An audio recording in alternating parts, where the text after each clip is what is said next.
ভোর সকালে সূর্য তখনও ওঠেনি, রাতের আঁধার তখনও শেষ হয়নি। ওই অবস্থায় নদীতে গেলে দেখা যায় যে কৃষকরা কীভাবে মাছ ধরছে। এছাড়াও বিভিন্ন কাজ করছে, যেমন পদ্ম ফুল তোলা, শাপলা তোলা, শালুক তোলা।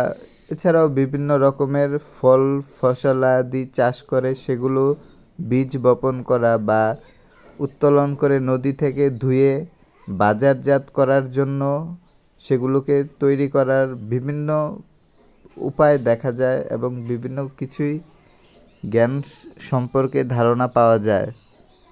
আমি সবসময় এই জিনিসগুলার উপভোগ করার জন্য সুযোগের অপেক্ষায় থাকি এবং সুযোগ পেলে এই জিনিসগুলো একেবারেই নিজের মধ্যে যতটুকু সম্ভব গ্রহণ করতে পারি তা গ্রহণ করে থাকি। সংরক্ষণ করার তো আর শেষ নেই পছন্দের জিনিসগুলো, মুহূর্তগুলো, বিষয়গুলো। আর সেই জায়গা থেকেই তৈরি হয় এরকম আমার আগ্রহগুলো। আর সুযোগ পেলেই তা হয়ে যায়, সব ধরনের স্বপ্ন পূরণ হলো।